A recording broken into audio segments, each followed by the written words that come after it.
Good morning, and welcome to the Paul Green Comedy PaulCast. It is March 30th, 2024. This is episode 122.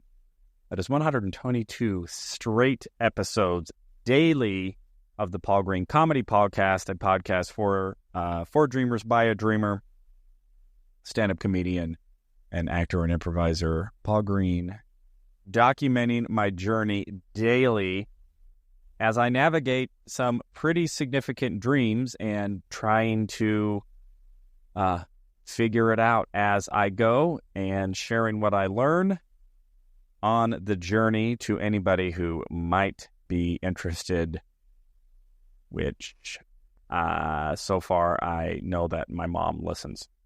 No.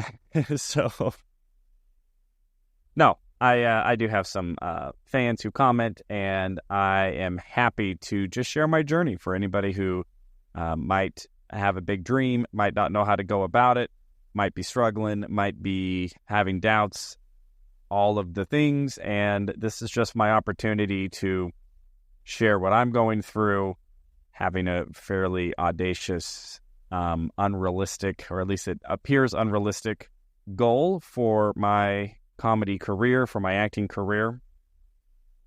And that's what I'm up to, in case this is your first episode, 122 episodes in. If this is your first one, you've got a ways. You got a lot of catching up to do. You got 121 episodes to bring you up to speed. So where am I at? Last night, I had a very cool experience. Two friends of mine, they are husband and wife indie filmmakers. They are incredibly talented, artistic human beings who I love dearly, and I'm so fortunate they let me be a part of their world, a part of that world. And they are indie filmmakers. They have produced a couple of films, and they're currently in post-production in a film that they have produced with Lionsgate Studio, which of course is one of the large Los Angeles production companies. So that is very exciting. Very excited to see that movie come out and to see how it goes. And so anyway, last night, Summer has written another movie. And so she had a table read last night with a bunch of friends, and we got to read through the script. It was so much fun. I was so grateful to be included that they asked me to come and do it, and I did. So, very fun. And afterwards, got to hang out and just chat with Summer for a little while. And Carrie is the husband's name. And they had an electric guitar out in the living room with an amp, so it turned into an impromptu jam session. They had a puzzle on the table, so we were doing puzzles and jamming and playing music and talking and singing and just having a super, super fun time. I also, for those of you following, know I've talked a lot about my struggle to try to figure out the social media game. I've done all kinds of different things on social media, and I was allowing myself to get discouraged, and then I had to remind myself, it's just a game. Just play the game. Experiment, experiment, experiment.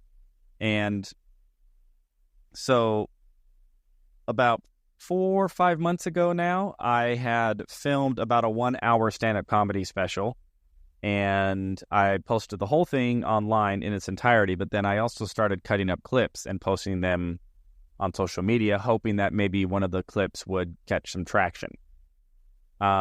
Pretty much all of the clips caught no traction, except for one clip moved the needle a little bit, but not really enough to actually really mean anything in terms of social media numbers that are required to, move the needle in terms of your career.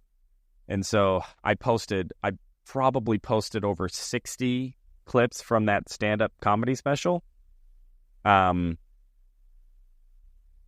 30-second, 40-second, 20-second. I just took every joke that I told and just try to cut it up in the most social media friendly way possible. And so I was a little discouraged that of all of that posting, that nothing really tricked the old algorithm. And so this week, I just had a bit of an attitude adjustment. I think it was maybe Tuesday. If you listen regularly, I had a coaching session, a life coaching session with an old high school friend of mine who offered just to talk with me via Skype. He lives in China.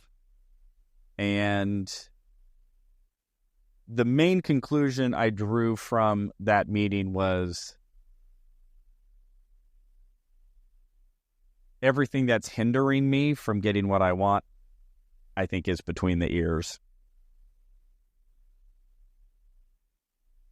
Which is really humbling, also very discouraging, but then at the same time sort of empowering, because then I can go, oh, well, I can change what's in between the ears. I can choose to think differently. I can choose to process differently. I can choose different attitudes. I can choose different emotions. I can choose different behaviors.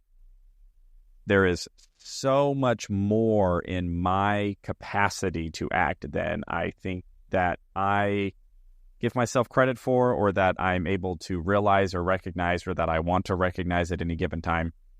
And so I really have been just reflecting a lot this week on my attitude, my emotions, my behaviors, and just looking for opportunities to adjust how I'm processing what I'm going through, and looking to reconcile what it is that I say I want with how I'm behaving and how I'm thinking and how I'm showing up.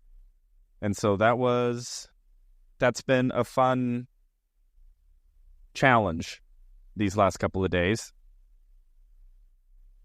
And one of the things I looked at was, hey, I posted all of these clips of my stand-up. None of them really did anything. What if I took all of those clips and I tried posting them again, but tried making tweaks and tried finding different ways to make my stand-up material? Because the footage is pretty good. It's not great, but it's pretty good. And I had a great show.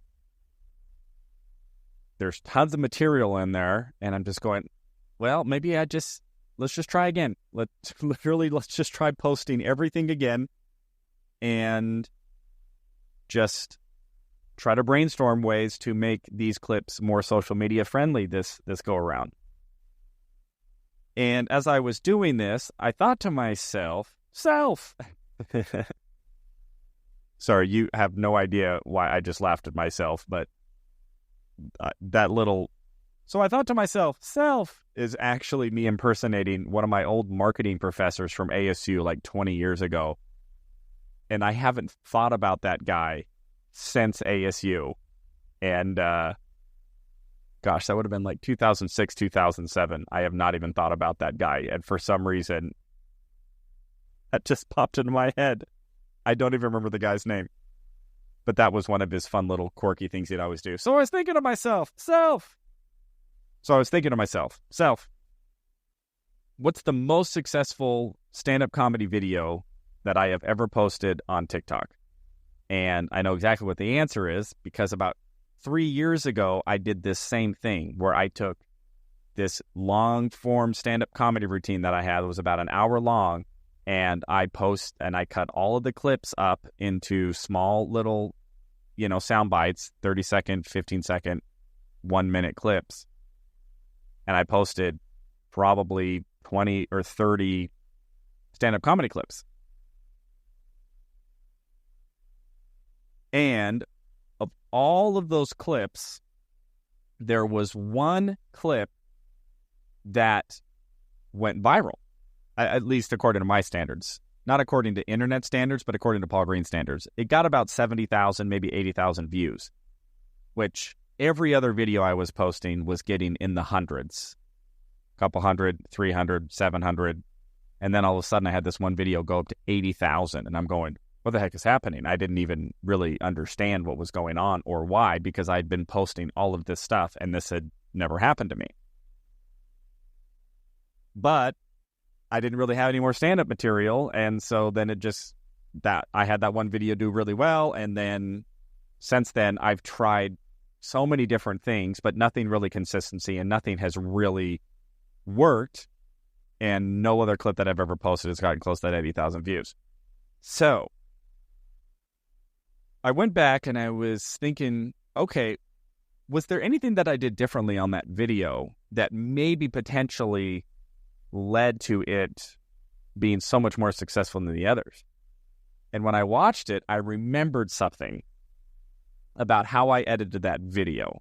And I had done something very specifically different with that one video that went viral than all the others. And what I did is I edited out all of the laughter. So I would do the joke, and then as soon as the laughter would start, I would jump cut. And then I would just jump cut to the next thing. So, whatever the joke I was telling.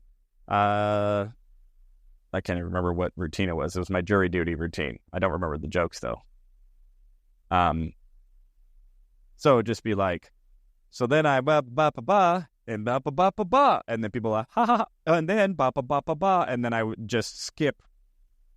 How come I can't give you a real life example of my own material? I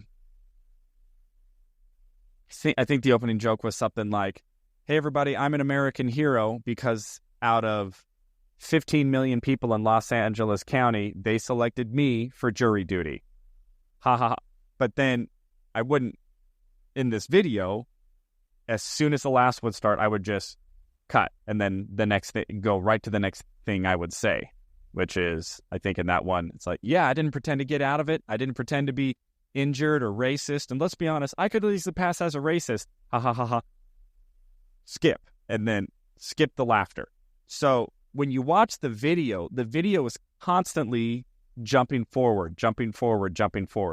So every time I would say a laugh line, you would hear the laugh from the audience for a split second and then jump cut. And then it would just be me talking again. And then laugh line, jump cut. Laugh line, jump cut. And what's funny is the whole bit, it was actually the longest clip that I posted of all of those, of that series of content. And that video that I did the jump cuts got the most views. And I thought, oh, maybe I should try that strategy again of like every couple 3 seconds, get to a laugh line, jump cut past the laughter, get right to the next thing, jump cut past the laughter. And what was funny is I remember when I was posting this last round of videos, in my mind, I was going, oh, I need to keep all the laughter in there. That way the online audience will subconsciously think it's funny and then they'll be engaged because laughter is contagious and all that. But this is an online audience. They aren't there in person, and just having to sit there while an audience that they are not actually a part of is laughing is boring. And in online, as you know, we're dealing with this. You have this much time as they scroll up, swipe up. The big thing in marketing, they say you have to stop the scroll. You have to stop the scroll, and then you have to keep them interested. And so I was going, oh, me just telling a joke and then just standing there with the microphone while the audience laughs for 7 or 8 minutes because my jokes are that funny. No. Yeah. So, the audience is laughing for even 4 or 5 seconds, 6, 7, 8 seconds. That's like 8 seconds. In online time, 8 seconds, they're 10 videos deep by then. They're 10 videos past me in that 8 seconds because you have this much time. You've got a split second to get people's attention.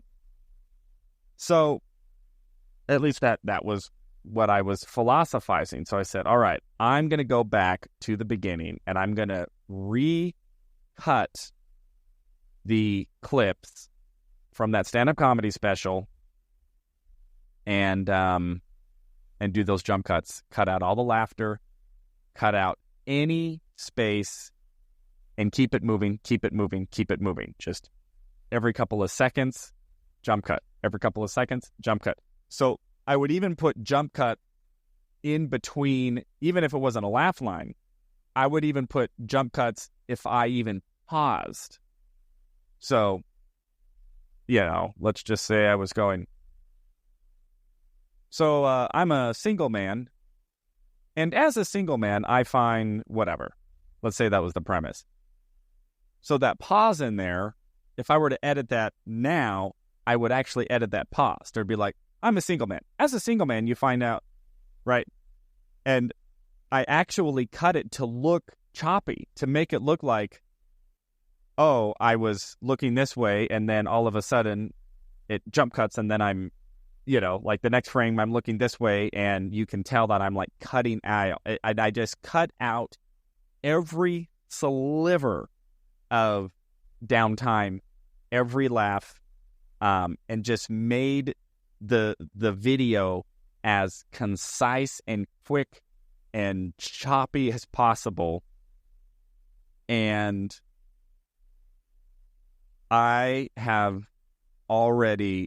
posted 2 videos like that, and comparatively, they are already doing so much better online. On TikTok, the views aren't really much higher than I'm used to getting, but my likes and comments, I got so many more likes, which of course indicates engagements, and I got a couple of followers.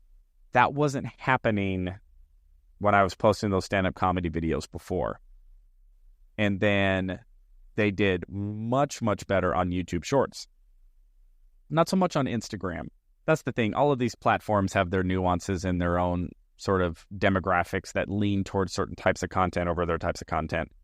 But I just am happy that, wow, I made this other little change, and I actually saw a little increase in success.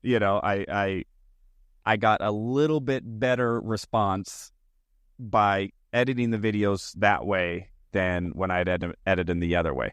So it's a small little win. It's a small little victory, and I'm going to take it because I need it.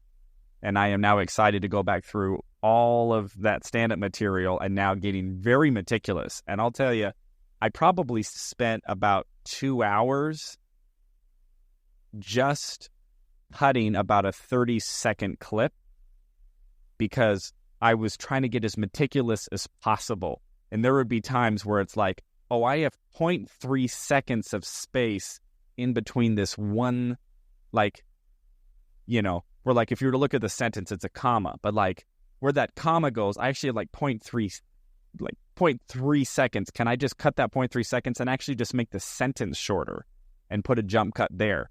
So I was just finding anywhere to jump cut and to make the video just feel very so concise. So I am going to see how that goes. Going back through, posting those stand-up clips again, and just continuing to experiment, continuing to try, continuing to put myself up there, make hypotheses, test the hypotheses, and see what happens. So that's the update. Had a great time at the table read. I'm excited again to re-engage with social media and see if these little social media ideas actually do anything. And onward and upward, my friends. So I hope all of your dreams are going well. You are finding the courage to continue to experiment and find the little wins, find the little tweaks in whatever it is you're up to, and hopefully get better results. So I love you all so much. That is all for today, March 30th, 2024, episode 122 of the Paul Green Comedy PaulCast. I love you all so much, and I will talk to you tomorrow.